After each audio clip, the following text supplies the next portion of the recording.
Constatons déjà que Saint-Denis est construite pour une grande partie sur des terrains alluvionnaires, c'est-à-dire sur des roches issues et transportées donc par des ravines et des rivières.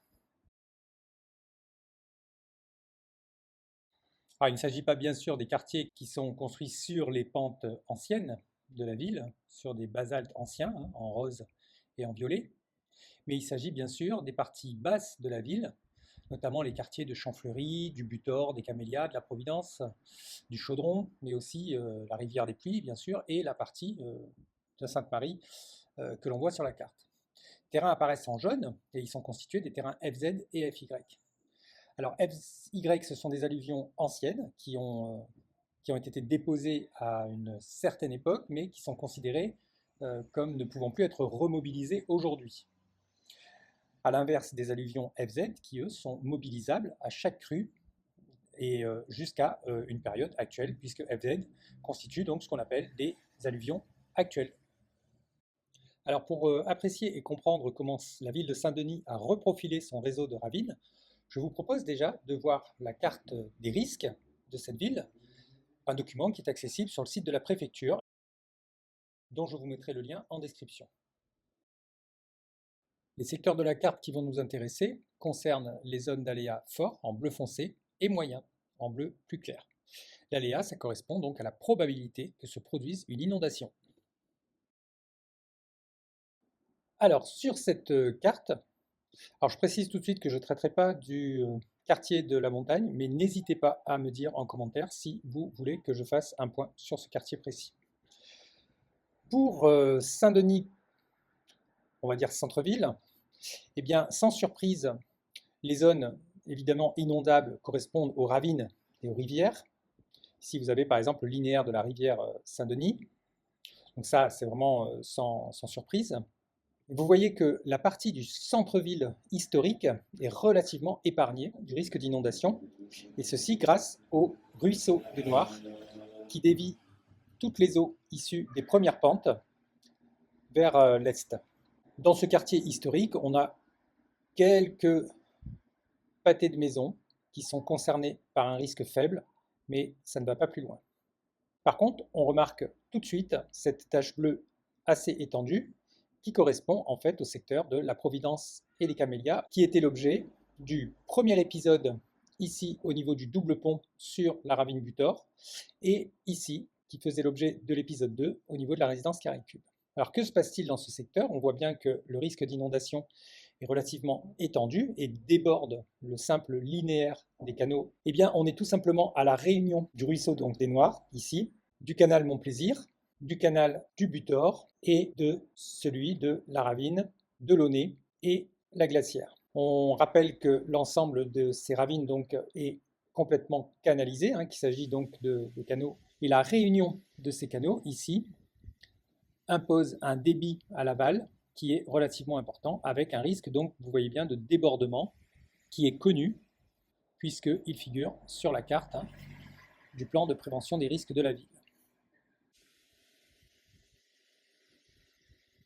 Voilà dans le secteur de la Providence et des Camélias, avec le boulevard de la Providence ici, le ruisseau des Noirs, la ravine Montplaisir, la ravine Butor et la ravine de l'Aunay-la-Glacière.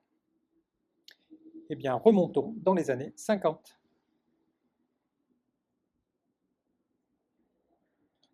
Et oui, ça fait bizarre. Constatez que le secteur de la Providence et des Camélias n'est quasiment pas urbanisé, si ce n'est quelques maisons, ci ou là. Alors, qu'est-ce que nous apprend en fait la vue ancienne? Eh bien, la vue ancienne nous apprend que entre le boulevard sud ici et la ravine de l'Aunay-la-Glacière, eh bien, on se trouve dans ce secteur, dans un point bas. Ici, on a une espèce de cuvette en fait, qui accueille les eaux donc de ces 4 ruisseaux.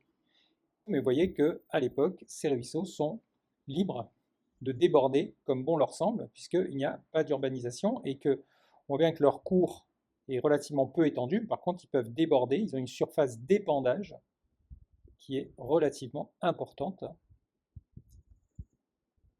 par ces quelques maisons qui devaient être menacées, Je vous laisse constater avec l'urbanisation actuelle. Et on se rend bien compte que la zone qui est inondable ici, en aval de la réunion de ces 4 canaux, eh bien, correspond ici à la ravine du Thor, qui oblique sévèrement à angle droit ici avant de se jeter dans ce qui est en fait la ravine, la verdure, que nous allons traiter juste après. Je vous laisse apprécier l'urbanisation en 70 ans du secteur. Et je vous précise donc que dans ce secteur, les canaux ont cherché à canaliser les eaux d'une cuvette de ravine qui n'était pas très développée, mais qui profitait en fait d'une surface d'épandage relativement importante. Cette surface était d'ailleurs relativement peu urbanisée. L'aménagement de la zone du quartier voisin, qui est celui de la Trinité et de Champfleury, constitue un véritable tour de force, puisque vous voyez que l'ensemble du parc, donc ici de la Trinité et du quartier donc de Champfleury, est situé sur le cours d'un des bras de la ravine Patata-Durand, avec l'affluent ici de la ravine La Verdure, qui se jette donc dans ce bras. Et vous voyez que ici, c'est un vrai tour de force, parce que sur la carte des risques, on ne note pas dans ce secteur, au niveau donc du parc de la Trinité et de Champfleury, de risque majeur. Alors pour une bonne raison, c'est qu'en fait la ravine Patata-Durand, dont on voit ici la zone inondable dans sa partie aval, dans le canyon entre ces deux planèzes, eh bien, a été totalement canalisée par le canal Patata-Durand, et que toute cette zone donc a été protégée des inondations, alors que, on le voit, elle est située sur le cours de la ravine, ce qui est quand même une prouesse.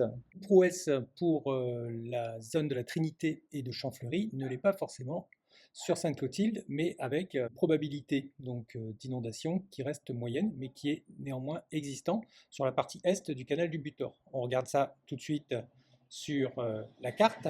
On voit ici le canal du Butor et on voit ici cette partie de la Zacfinette avec toute cette partie de Sainte-Clotilde où on a quand même une densité de pâté de maison soumis à une probabilité d'inondation qui reste moyenne, mais où le risque est important, puisqu'en fait le nombre de pâtés de maison est important. Alors pour le comprendre, transportons-nous dans les années 50 et on se rend compte que le secteur qu'on vient de citer fait tout simplement partie du cône alluvial, du cône de déjection de la ravine Patata-Durand.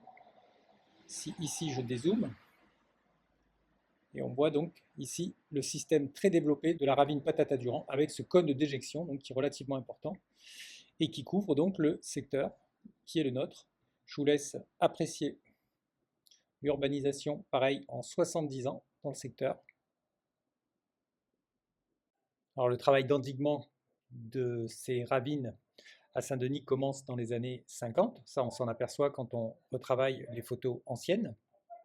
Et on voit que les années 50, eh bien, ça correspond au moment où la population va augmenter de façon très importante, puisqu'on va passer de 250 000 habitants en 1950 à 500 000 30 ans plus tard. On va doubler la population en 30 ans.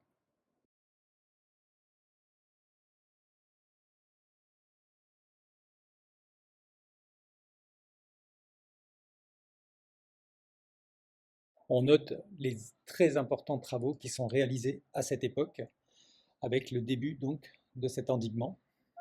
Des travaux gigantesques pour l'époque.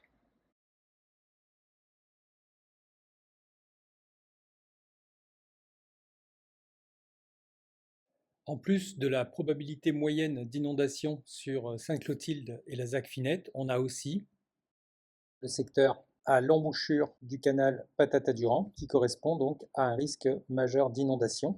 Ici, il s'agit du risque de submersion par l'océan, bien sûr, en façade maritime, mais aussi de la résurgence de la nappe phréatique qui affleure à quelques mètres sous la surface. On peut se figurer la situation comme ceci.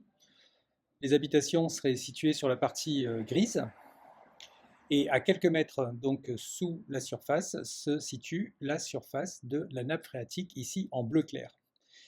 Et dans les épisodes de crue très importants, eh bien, cette nappe a tendance à augmenter de volume. Eh bien, il n'est pas rare que la surface de cette nappe phréatique recoupe la surface et vienne inonder tout simplement la surface.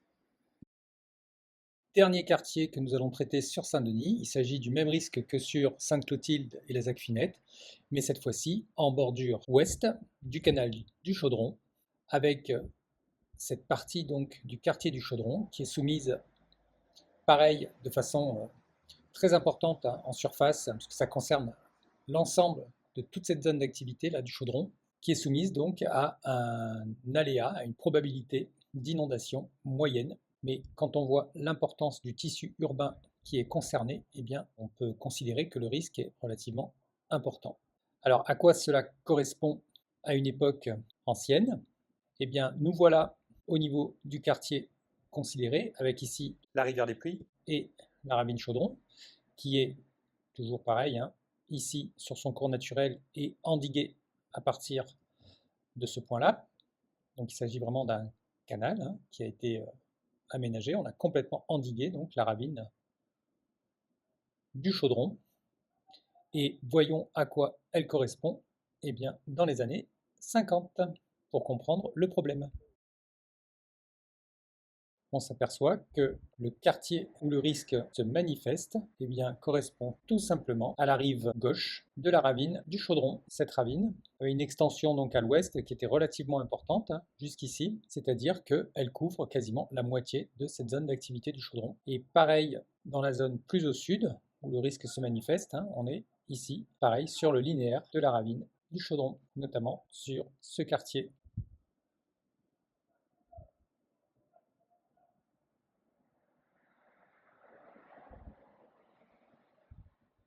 Je vous laisse apprécier l'urbanisation dans le secteur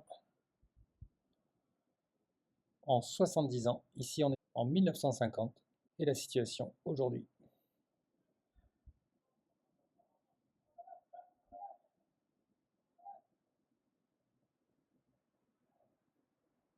Ici, en fait, ça a bloqué